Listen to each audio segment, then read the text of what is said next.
Halo Gibbayers, kembali lagi di podcast Gibbay FEB Unan, tempat ngobrol santai soal investasi dan pasar modal. Balik lagi bareng aku, Isma Aulia, dan partner aku. Aku mau minta yang pertama, senang banget nih bisa balik lagi nemenin kalian dalam podcast Gibbay Unan yang membahas pasar modal dan investasi.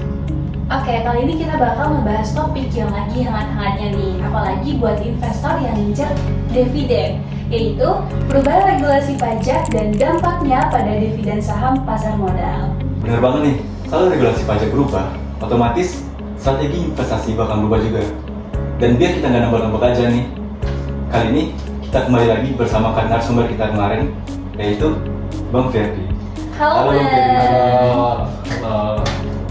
Oke Bang, di episode sebelumnya kan Bang Ferdi udah ngenalin diri nih Bang, udah ada juga di sana. Tapi kan siapa tahu ada yang baru nonton di episode kali ini, boleh dong Bang kenalin diri lagi. Oke, perkenalan kedua ya. Iya. Halo Gibbayers, nama aku Ferdi Atala, selaku investor utama Gibbay FEB Unan. Dan hari ini kembali lagi di podcast episode selanjutnya. Bagi teman-teman yang belum nonton podcast sebelumnya, mungkin bisa nonton dulu. Aku juga ada di podcast itu. Dan kali ini aku diundang lagi untuk membahas regulasi baru tentang dividen ya. Iya, Bang.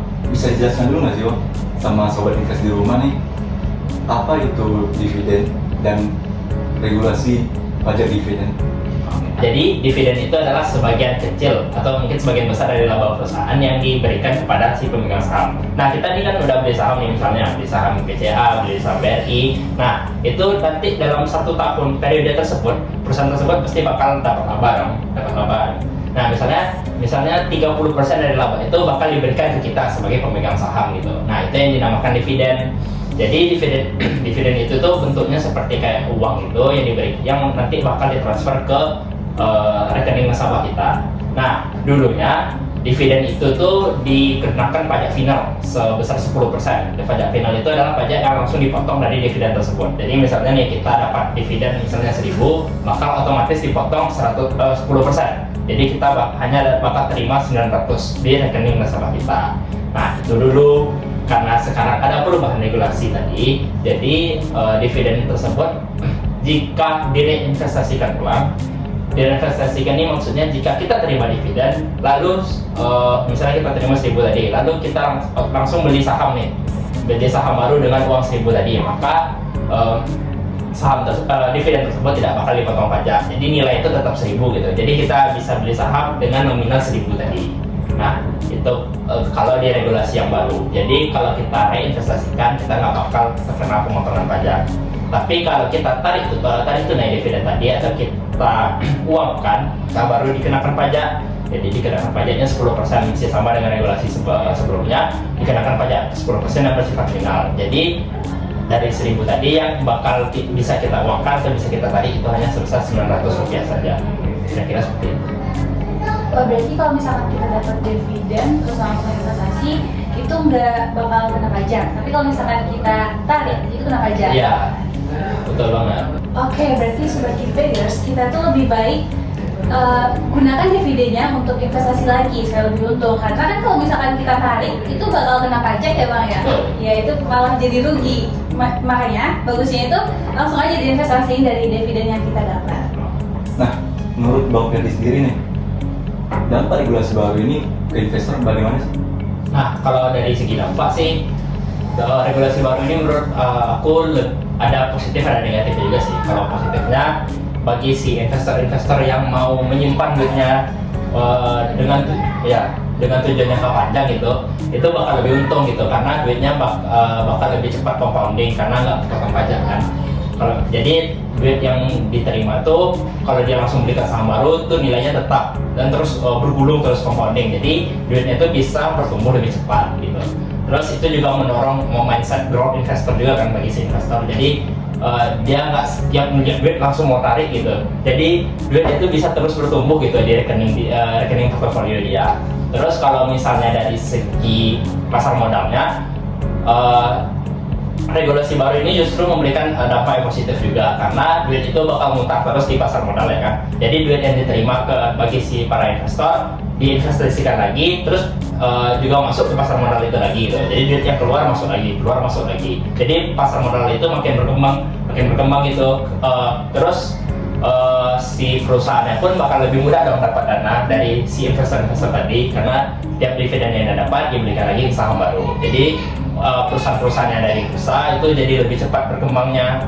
Nah, kalau dari segi dampak negatifnya atau ruginya itu bagi si investor-investor yang berencana untuk hidup dari dividen. Karena kalau dia berencana untuk hidup dari dividen, terus dividen itu harus dia tarik dong, harus dia tarik tunai gitu, untuk supaya bisa memenuhi kebutuhannya. Nah, kalau dividen kita tarik tadi kan seperti kita tahu bakal kena pajak gitu, bakal kurang duitnya gitu yang dia terima. Terus bagi si investor yang mau narik duit itu kan kena pajak tuh. Nah, pajak itu harus dilaporkan di pemerintah dong melalui SPT atau surat pemerintahan pajak kan. Nah, itu tuh pajak yang bersifat final itu akan menambah kompleksitas pelaporan pajak dari si investor tadi. Jadi lebih ribet lah. Jadi dia harus ngelapor pajak gitu setiap dia narik dividen. Nah, terus kalau bagi si bursanya sendiri atau pasar modalnya itu bakal menimbulkan overheating atau penggelembungan di perusahaan tertentu, karena investor bakal tertuju ke perusahaan-perusahaan yang memiliki dividen rate yang besar gitu, misalnya 15%, karena dengan begitu dia bisa dapatkan dividen yang banyak dong untuk dia investasikan lagi. Jadi atas regulasi ini mungkin saja perusahaan-perusahaan yang memiliki dividen yield yang kecil, misalnya 7 atau 8%, jadi tidak diminati lagi oleh si investor tadi. Jadi kalau itulah salah satu dampak negatifnya. Jadi modal itu terkumpul di satu perusahaan tertentu saja, tidak merata di seluruh perusahaan yang ada di pasar modal gitu. Oh gitu, berarti setiap investor maupun perusahaan juga pasti dapat dampak dari regulasi ini ya Bang? Iya betul, karena seperti yang udah aku bilang tadi, kalau duitnya muter terus, yang enak juga si perusahaannya. Jadi perusahaan itu bisa dapat modal terus lah dari setiap dividen-dividen yang mereka kasih gitu. Jadi modalnya balik lagi ke perusahaan. Terus perusahaan tuh bisa makai modal yang diberikan tadi itu untuk ekspansi, untuk mau pabrik baru atau beli machinery yang baru kayak gitu. Jadi sama-sama untung lah, bagi investornya juga, bagi perusahaannya juga untung. Nah, masuk ke pertanyaan yang paling tunggu-tunggu nih Bang. Apa yang bisa dilakukan investor untuk memanfaatkan perubahan ini? Yang bisa dilakukan investor itu adalah, kalau pertama dari diri sendiri dulu, bisa nentuin tujuan dulu, dividen saham ini maunya untuk apa? Apakah tujuannya untuk menabung, atau seperti yang udah tadi tujuannya itu untuk hidup dari dividen atau menghidupi diri dari dividen gitu. Nah, harus ditentukan dulu tujuan dari tujuan kita dapat dividennya untuk apa. Jadi kalau misalnya tujuan kita nggak harus menghidupi diri, kita ada sumber income stream yang lain. Nah, terus saham ini hanya digunakan sebagai alat kita untuk menghimpun uang kita untuk tetap bertumbuh, sebaiknya ya tetap reinvestasikan aja atau tidak terkena pajak juga. Jadi duit yang kita tabung itu bakal lebih cepat untuk menggulungnya, lebih cepat untuk terkumpulnya gitu. Bayangin aja kalau dengan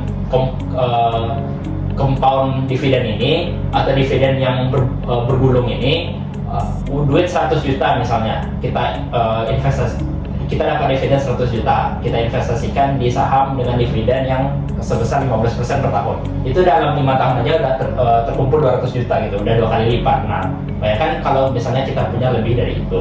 Tapi kalau misalnya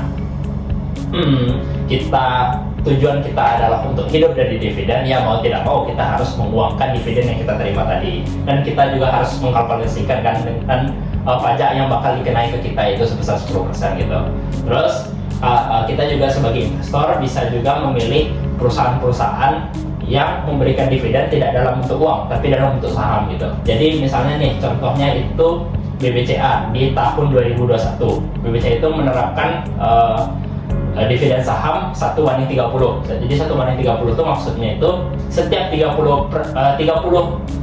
lot saham kepemilikan kita bakal mendapatkan 1 lot saham baru sebagai bentuk dividen. Nah, itu kan salah satu cara supaya kita bisa terhindar dari pajak dividen itu. Jadi kita bisa total kepemilikan saham kita jadi 31 gitu. Terus kalau misalnya satu saham baru itu kita jual, kita tidak terkena pajak dividen. Jadi itu kita hanya terkena dari fee jual saham aja, yang berbeda tergantung dari broker yang kita pakai kan. Nah itu salah satu cara untuk menghindari lah pajak dividen ini.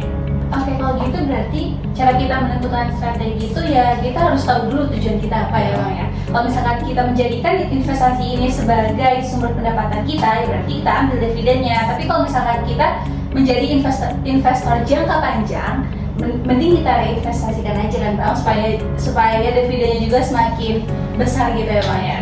Tapi kalau dari Isma sendiri nih Bang, Isma sih lebih milih reinvestasi sih Bang. Kalau dari Bang Arjun gimana Bang? Sama Isma. Sama. Aku juga milih investasi.